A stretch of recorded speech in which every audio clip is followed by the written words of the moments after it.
we're hearing in the market that things have changed over the past few months with the ATO. Are they getting much tougher on collecting tax debts at the moment? What are your thoughts around that? Yeah, look, 100%. It's funny, we do, as you probably know, we do a bit of this, and every time I seem to have one of these conversations, I guess the rules have changed again, and they've changed again even in the last couple of weeks. But look, there's no question if you roll back over the last sort of 6 to 9 months, the ATO have definitely gotten tougher. What they've really done is hit the go button on directors and chasing directors personally for ATO debt.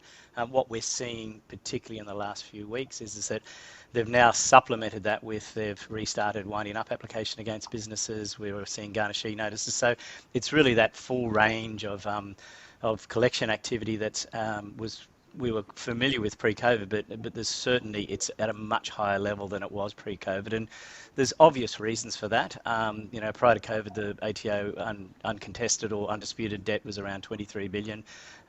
Officially, it's around 45 billion as at 30 June last year, but we know from sort of our sources that it's probably closer to 60 and maybe even higher than $60 billion. So there's a desire from the ATO to get this in. In fact, there's a pressure on the Commissioner to do this. But look, the good news is, it's not all doom and gloom. The ATO are working with us to help businesses get out the other side of it. We're finding that they're being a lot more flexible now in terms of what they will and won't do. They're tough, there's no question about it, but if you engage properly with them and you put something to them that they can approve, and you put it in a form and you meet, the ATO has quite strict legal practice guidelines, and they're applying those strictly now. But they're really doing that. But if you do it, they will work with us, and we're getting some great outcomes for clients.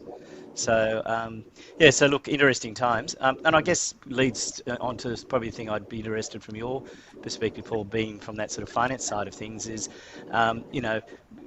in terms of funding either businesses that have ATO debt or even funding businesses for ATO debt, what the lender appetite is for that sort of business at the moment.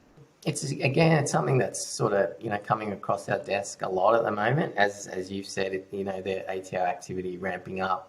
More and more people are in this situation. So, a few years ago it was sort of frowned upon. Like I don't know, people did their best to try and hide their ATO issues when talking to lenders. Whereas now, it's not like that anymore. There's some lenders that would prefer it all be tidied up before they would. The big four of them, they're probably the obvious choice about having little appetite for this. But the great thing certainly we're seeing is there are so many lenders in the market now that are comfortable with it.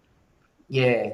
We sort of call them the second tier lenders, but it's not second tier in terms of any worse experience same dollars. Or same dollars, and they can solve a lot of problems. Sometimes the interest rate is a little bit higher when talking to these lenders, but at the end of the day, it's the solution that most people are after. So we have good success with people like Red Z, Bluestone, Pepper, and even some of the majors now. As long as you're upfront about it and there's a good story around the exit strategy or what the tax debt was for, and how the next few years looks for that person or that business, they are open to it.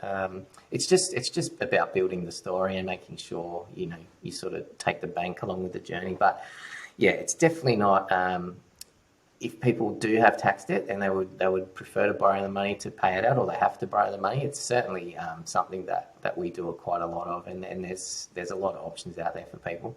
Yeah, look, and I think that's right. Certainly with the clients that we see, there's essentially two ways that they can clear their ATO debt. Well, three if you include insolvency, but we keep our clients well away from that. It's either to, if they can support it through cash flow, but if they can't, then, they need to bring some funding into the business. And that's why, we love working with you guys, because you understand this area, you're comfortable with it, your lenders are comfortable with it, and, between us, we get an outcome for the client. Yeah, that's right.